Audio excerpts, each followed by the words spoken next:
எம்ஜிஆர், விஜய், அஜித் இந்த மூணுமே கேரக்டர் ஒன்றா தான் வரும். அதில் வந்து மாற்றமே கிடையாது. ஒத்தொத்தரும் தனிப்பட்ட முறையில் இருக்கணுமே அப்படின்னு பார்க்குறாங்க. பின்னால் இவர் அரசியல் வருவாரா? கண்டிப்பாக அந்த தப்பை செய்ய மாட்டார். இல்ல ஏன்னா அந்த இவர் ஜாதகத்தில் இது இல்லை. இல்ல இல்லை, இவர் வந்து குடும்பஸ்தன் தான் உண்டு, தான் வேலை உண்டு, பப்ளிக்கோட கலந்து போயிடுவார். இதே நேர் ஆப்போசிட் அவர் விஜய். விஜயுடைய இது வேற, இவருடைய இது வேற. விஜய் வந்து ஃபோர்ஸ் பார்த்தா சாப்பிட்டு, இது பார்த்தீங்கன்னா பார்த்தா ஃபோர்ஸாக தெரியும், ஆனால் சாப்பிட்டு. அவருக்கு ஒரு நாளைக்கு எங்களுக்கு தெரிஞ்சு 18 மணி நேரம் ஒர்க் பண்ணுறாரு. இது மாதிரி எவனும் ஒர்க் பண்ண மாதிரி நான் பார்த்ததே கிடையாது. இவருக்கு என்னன்னா, ஆண்டவன் வந்து அள்ளி அள்ளி கொடுத்தாலும் அள்ளி அள்ளி இவர் கொடுக்குறாரு.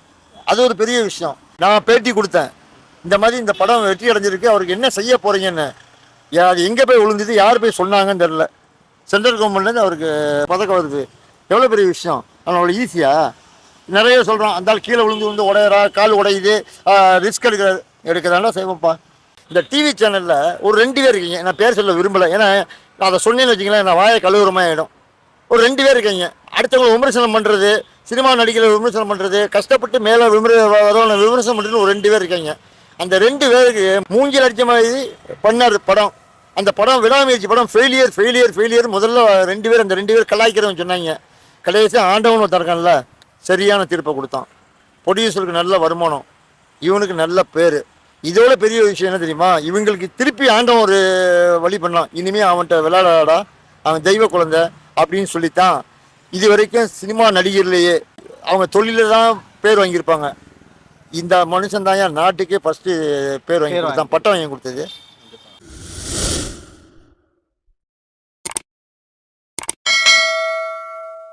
வணக்கம். உங்க வீடியோ நல்லா போயிட்டு இருக்கு, சந்தோஷம். பார்த்தீங்கன்னா அஜித் சாரை பற்றி தான் எடுக்க வந்திருக்கோம். கண்டிப்பாக அஜித் சார் பார்த்தீங்கன்னா இப்போ லாஸ்ட்டாக வந்த படம் பார்த்தீங்கன்னா விடாமுயற்சி, இப்போ குட் பேட் அக்லி டீசர்லாம் வந்திருக்கு.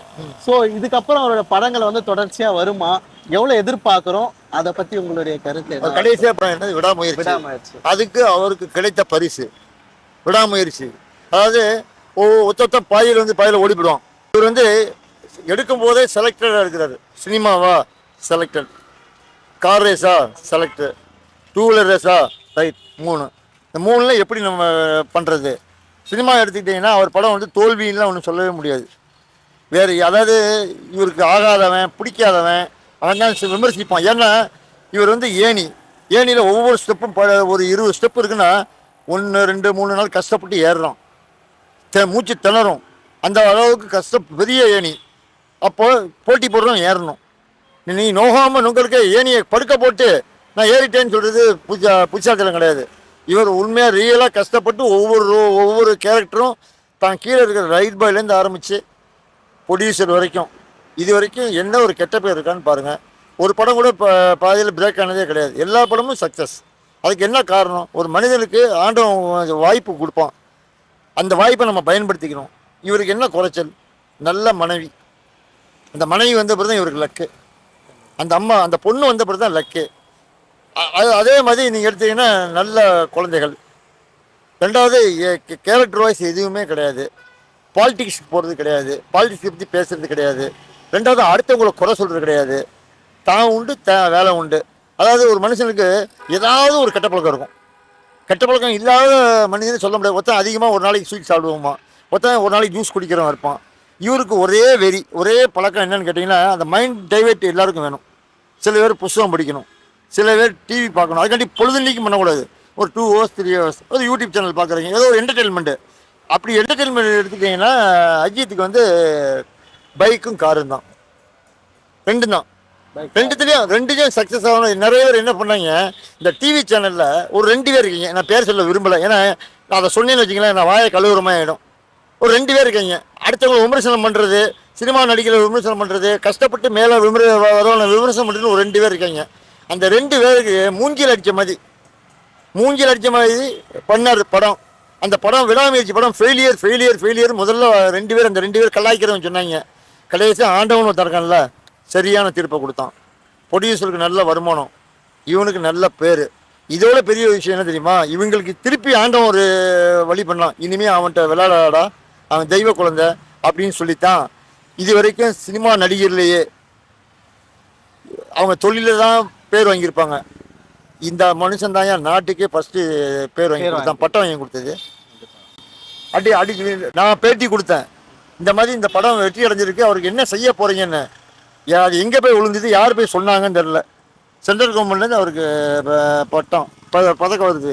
எவ்வளோ பெரிய விஷயம். ஆனால் அவ்வளோ ஈஸியா? நிறைய சொல்கிறான், அந்த ஆள் கீழே விழுந்து உடையிறா, கால் உடையுது, ரிஸ்க் எடுக்கிறாண்டா செய்வோம்ப்பா. இல்ல ஐயா, அதுதான் நான் கேட்கிறேன். அவருக்கு வந்து அவ்வளவு ஆக்சிடென்ட் ஆயிருக்கு முதுகுல. ஏங்க very very very very very விடாமுயற்சி யாரும் செய்யணும், யாரும் செய்யணும். ரெண்டாவது இன்னொரு விஷயம் யாருக்குமே தெரியாது. அதாவது இவர் என்ன சம்பாதிக்கிறாரோ அதை ஒரு பகுதியை நடிகரில் இவர் கூட நடிக்கிறாங்க இல்லையா, இவர் நீங்கள் சொன்னீங்களா அடிக்கடி இவருக்கு ரிஸ்க் எடுத்து நடிக்கிறாரு, ஆக்சிடென்ட் ஆகுது இல்லையா, இவருக்கு வசதி இருக்குது, இவருக்கு சம்பளம் வாங்குறாரு, என்ன கேட்டாலும் போலீஸ் இவர் கேட்ட ரூபாய் கொடுக்குறாங்க, ஒன்றும் பிரச்சனையே கிடையாது. ஆனால் இவர் கூட வேலை செய்கிறான்ல, இவரு இப்படி நடிக்கிறாரு, நம்ம இதுக்கு மேலே நடிக்கிறான்னு ரிஸ்க் எடுத்து கைகள் உடையுது இல்லை, அதுக்கு யார் ஹெல்ப் பண்ணுறா? எந்த நடிகர் ஹெல்ப் பண்ணுறாங்க எனக்கு சொல்லுங்க பார்க்க, விரல முடங்குங்க. இந்த ஆள் தான் ஃபஸ்ட்டு, இந்த ஆள் தான் ஃபஸ்ட்டு. அதே மாதிரி நடிகர்களுக்கு ஏதாவது ஒரு பிரச்சனை இந்த ஆள் சத்தம் போடாமல் கொடுக்குறோம் ஃபஸ்ட்டு. ரெண்டாவது, இன்னைக்கு இருக்கிற யங்ஸ்டரை நாங்கள் மேலே வளர வைப்போம்னு சொல்கிறாங்களே தவிர ஒன்றும் வளர வைக்கல. இந்த ஆள் வளர வைக்கிறோம். இந்த ஸ்ட்ராகன் சொல்லுவீங்களா, அந்த ஹெலிகாப்டர் மாதிரி போகும் இல்லையா, அதை வந்து பள்ளி, அதாவது அந்த காலேஜ் பசங்களுக்கு சொல்லிக் கொடுக்குறாரு, தயாரிப்பில் சொல்லிக் கொடுக்குறாரு. இன்னும் என்னென்ன பண்ண போகிறான்னு தெரியல. அவ்வளோ விஷயம் அவர்கிட்ட இருக்குது. அவருக்கு ஒரு நாளைக்கு எங்களுக்கு தெரிஞ்சு 18 மணி நேரம் ஒர்க் பண்ணுறாரு. 18 மணி நேரம் ஒர்க் பண்ணுறாரு. இது மாதிரி எவனும் ஒர்க் பண்ண மாதிரி நான் பார்த்ததே கிடையாது. இவருக்கு என்னன்னா, ஆண்டவன் வந்து அள்ளி கொடுத்தாலும் அள்ளி இவர் கொடுக்குறாரு. அது ஒரு பெரிய விஷயம். இப்போ நீங்கள் அடுத்த படம் சொன்னீங்களே, அது எல்லாரும் என்ன நினைக்கிறாங்க, இந்த படம் ஏதோ குருட்டு யோஜனை, நிறைய பேர் விஜய் வரல, இன்னும் மிச்ச நடிகர் படம்லாம் வரல, அதனால இவர் ஜெயிச்சிட்டாருன்னு. கொஞ்சம் சினிமா பார்க்குறவங்க அவர் படத்தெல்லாம் எடுத்துக்கோ.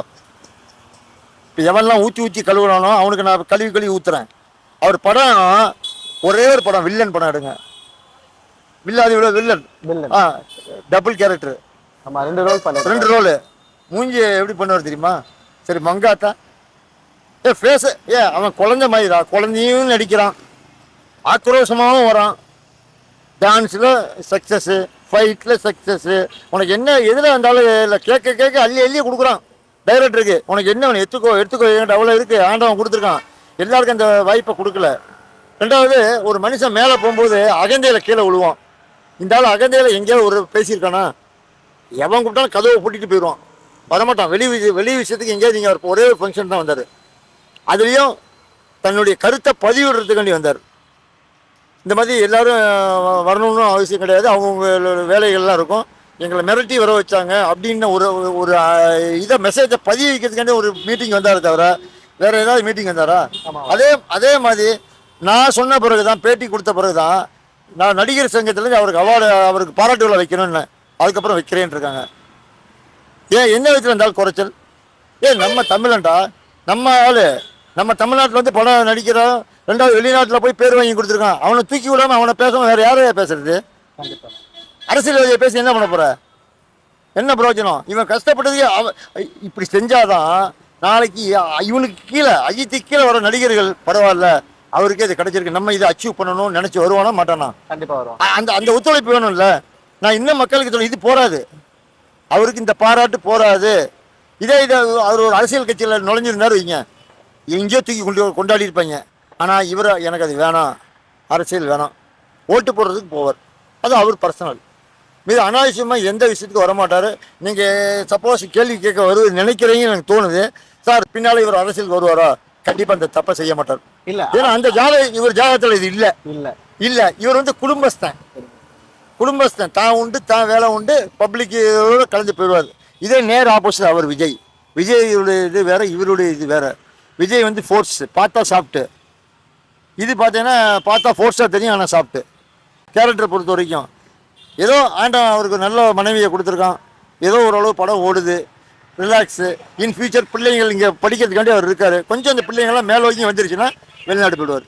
இல்லையா? ஓகே, இது புரியுது எனக்கு. இன்னொரு கேள்வி என்னன்னா, இப்போ அஜித் சாரோட படங்கள் எல்லாமே வீல தான் ஆரம்பிக்கும். வீரம், விஸ்வாசம், சம்திங் அமையிறதுமா அது இல்ல. நிறைய பேர் என்ன சொல்றாங்க, அதே மாதிரி பாத்தீங்கன்னா அவரோட படங்கள்ல மோஸ்ட்லி பாத்தீங்கன்னா முதுகுல குத்துறா மாதிரி சில காட்சிகள் வரும், நிறைய படங்கள்ல வரும். அது ஒருத்தருக்கு ஒரு ஸ்டைல். முதல்ல எம்ஜிஆர் எடுத்துட்டீங்களா, எம்ஜிஆர் அடி வாங்கணும், அதுக்கப்புறம் எம்ஜிஆர் கொடுப்பாரு. அது ஒரு ஸ்டைல். சிவாஜி அப்படி இல்லை, எடுத்தோடனே கொடுத்துருவோம், அது ஒரு ஸ்டைல். ரஜினியை பொறுத்த வரைக்கும் எடுத்தோடனே கொடுத்துருவார். கமலை பொறுத்த வரைக்கும் டயலாக் பேசி கொடுப்பார். ஒருத்தருக்கு ஒரு ஸ்டைல் இருக்குது. இதே விஜய் எடுத்தீங்கன்னா முதல் ரவுண்டில் விட்டுருவார், 2வது ரவுண்டு எம்ஜிஆர் மாதிரி தான் வருவார். அதே மாதிரி தான் இவரும். எம்ஜிஆர், விஜய், அஜித் இந்த 3மே கேரக்டர் ஒன்றா தான் வரும். அதில் வந்து மாற்றமே கிடையாது. ஒருத்தரும் தனிப்பட்ட முறையில் இருக்கணுமே அப்படின்னு பார்க்குறாங்க. இப்போ ஒருத்தருக்கு வந்து 5 விரலில் சாப்பிடுவாங்க. சிலர் பார்த்தீங்கன்னா 2 விரலில் இட்லி சாப்பிடுவான். அவங்களுடைய மேனரிசம் அது. அதை நமக்கு பண்ண முடியாது. 2வது அந்த காட்சிகளுக்கு அப்படி வேணும்னு சொல்லி டைரக்டர் சொல்லியிருந்தால் இவர் செய்ய மாட்டார். அஜித் வந்து எந்த டைரக்டரையும் டிஸ்டர்ப் பண்ணது கிடையாது. கொடுத்த ரோலை நடித்தோமா போனோமா, சம்பளம் தரையா தராட்டாலும் போயிடுவார். சரிங்க, இப்படி வச்சுக்கலாம். இப்போ அஜித் சார் அப்படி செய்ய மாட்டாரு. அஜித் சாரை வச்சு எடுக்கிற டேரக்டர்ஸ் எதுக்காக இந்த மாதிரி வீல வர படங்கள் பேரையும் இன்னொன்று வந்து துரோகம் பண்ற மாதிரி சில படங்களையும் கொடுக்கணும் அவர்? அப்படி கிடையாது. அதாவது அந்த நேரத்தில் அமையிறது. இந்த ஸ்டோரிக்கு வேற படத்தில் இந்த மாதிரி வந்திருக்கு, நம்ம இந்த மாதிரி மாற்றணும், ஒரே மாதிரி ஸ்டோரி வந்துடுது. ஓகே, அந்த நேரத்தில் சந்தர்ப்பம் சூழ்நிலை வரதான் செய்யும். ஒரே மாதிரி கதை இன்னொரு டைரக்டர் எடுத்துக்க இவர் படமும் ஒன்றா கூட இருந்துக்கலாம், சொல்ல முடியாது. உங்கள் மனசில் என்ன இருக்குன்னு எனக்கு எப்படி தெரியும்? அதாவது எனக்கு தெரியும். நான் அஸ்ட்ராலஜி, நியூமராலஜி 2வது ஃபேஸ் வேல்யூ பார்க்குறோம், கண்ணை பார்க்குறோம். என்னால் கண்டுபிடிக்க முடியும், உங்களால் கண்டுபிடிக்க முடியாது. நீங்கள் கேள்வி தான் கேட்க முடியும். நான் உட்காந்த இடத்துல நீங்கள் என்ன கேள்வி கேட்க போகிறீங்கிறத நான் ஜட்ஜ்மெண்ட் பண்ணுவேன். அதான் அவங்கவுங்களுடைய டேலண்ட்டு. இவருக்கு அந்த டேலண்ட் இருக்குது.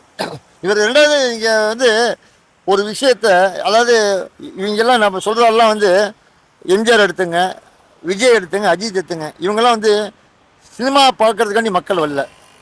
குடும்பத்தில் ஒரு ஆளாக சேர்த்துட்டாங்க, தான் வீட்டில் ஒரு ஆளாக சேர்த்துட்டாங்க.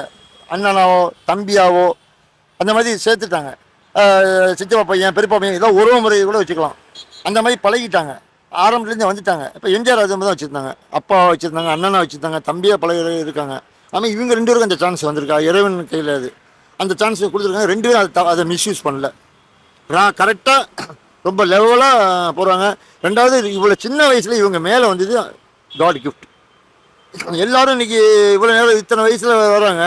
இன்னைக்கு அஜித்தோட வயசு என்ன, விஜய் வயசு என்ன, ரஜினி வயசு என்ன, யார் சம்பளம் ஜாஸ்தி வாங்குறாங்க? எல்லாம் ஈக்குவல். 70 வயசு உள்ளவனும் அதான் வாங்குறான், 50 வயசு உள்ளவனும் அதான் வாங்குறான். அப்போ யார் பெட்ரு? ஷார்ட் பீரியடில் இவங்க தான், 2 பேரும் தான். இப்போ என்ன, அஜித் விஜய்க்கு வந்து எனக்கு வேணான்னு ஒதுங்குறாரு, எனக்கு போகிறோம் சாட்டிஸ்ஃபைடுன்னு. இவர் வந்து ஒதுங்கிட்டாரு. ஏற்கனவே அஜித் ஒதுங்கிட்டாரு, ஆனால் நாங்கள் விடலை. அவர் என்ன நினைக்கிறாரு, இத்தனை நாள் பழகியாச்சு, வருஷத்துக்கு இவங்களுக்காக 2 படம் நடிப்போம். 2வது ஃப்ரான்ஸுக்காக நடிக்கிறார். 2வது நாளுக்கு நாள் காரோடைய மாடல்கள் மாறிட்டு போகுது. இவர் ரேஸுக்கு மாற்றி கார் வாங்கணுங்கும் போது ரூபாய்க்கு எங்கே போவார்? கண்டிப்பாக ரூபாய்க்கு எங்கே போவார்? அதுக்கு ஒரு அடுத்த போய் கடன் கேட்க முடியுமா? ஸ்பான்சர் இருக்காங்க, அந்த நிகழ்ச்சியை நடத்துவாங்க. கார் வாங்கி கொடுக்க முடியுமா? இவர் வாங்குறதுலாம் சும்மாவா? 10 கோடி 20 கோடி 30 கோடி காரை வச்சு கார்களே இல்லை, நிறைய கலெக்ஷன்ஸ் இருக்கு. அப்போ நாளுக்கு நாள் மாறிக்கிட்டே வருது. அப்போ இவர் வாங்குறதுக்கு அதை வாங்குறதுக்கு ரூபா வேணும்ல. அதுக்காண்டி நாங்கள் என்ன சொல்கிறோம், தலைவா நீ அதை நிப்பாட்டாத, அதில் அட்வான்ஸாக போயிட்டே இரு, அதே நேரத்தில் எங்களுக்காண்டி வருஷத்துக்கு 2 படம் நடி, இதான் மக்கள் சொல்கிறாங்க. அதில் ரசிகருங்கிறத விட இப்போ மக்கள் வீட்டில் ஒரு ஆளாக சேர்த்துட்டாங்க. அதனால் யார் இனிமேல் ஒரு 10-15 வருஷத்துக்கு விஜய் அஜித்தை நெருங்க கூட முடியாது, வாய்ப்பே இல்லை. அடுத்தால பேரை சொல்லுங்களேன். சில பேர் சொல்லுவான் சிவகார்த்தியன், வராது. அந்த அம்சம் இல்லை. எல்லாருக்கும் அந்த பீரியட் வரும்போது பயன்படுத்தியிருக்கணும், பயன்படுத்தலை. அப்போ இவரை பயன்படுத்திட்டாரு. அதாவது 5 கை 5 விரலும் ஒரே மாதிரி இருக்கா? இருக்காது. அதுதான் சினிமா. அதான் நியூமராலஜி. அதுதான் எல்லாரும் 1, 2, 1, 2, 3, 4, 5, 6, 7, 8, 9ன்னு வருது. ஏன் ஒன்றாவே இருக்கக்கூடாது? எல்லாத்துக்கும் கிடையாது. ஒன்று எண்கள் வந்து கண்கள் மாதிரி. எண்கணிதம்ங்கிறது சொன்னால் கரெக்டாக படிச்சிருக்கு. இது வரைக்கும் நான் சொன்னது எல்லாமே நடந்திருக்கு. இப்பவும் சொல்கிறேன், இன்னும் 15 வருஷம் ஆனாலும் சரி, வயசான கேரக்டர் வந்தாலும் சரி. ஏன் சிவாஜி கணேசன் நடிக்கல? முதல் மரியாதை படம் ஓடலையா? முதல்ல ஃபெயிலியர். அதுக்கப்புறம் இளையராஜாவோட இசை தூக்கி விட்டுச்சு, அப்படியே மக்கள் சாஞ்சாங்க. அது மாதிரி இவருக்கு அது மாதிரி அவசியமே இல்லை. இது நிறகுலம், இது தழும்பாது, இது பாட்டு போயிட்டே இருப்பார். இன் ஃபியூச்சரில் பாருங்கள், வயசான கேரக்டர் இப்போவே அப்படி தான் இருக்கான். டை அடிக்கிறாரா? கேஸ்டுவல் போயிட்டு முடியுது. இப்போ இதே ரசிக்கும் போது பின்னால் இன்னும் ஏஜ் ஆகாது. அவருக்கு உடம்பு ஃபிட்டாக வச்சிருப்பாரு. அந்த கேரக்டருக்கு ஏற்ற மாதிரி ஒரு சட்டையை மாத்திரம் போட்டார் வைங்களேன், கதர் சட்டையை போட்டால் வயசான மாதிரி காமிச்சிடும். ஆனால் ஆள் அப்படியே தான் இருப்பான். அதுதான் அஜித். அவர் மீண்டும் அடுத்த படம் வெற்றி அடையும், கவலைப்பட வேண்டாம். அவருக்கு நான் என்னுடைய வாழ்த்துக்களை அட்வான்ஸாக தெரிவிச்சுக்கிறேன்.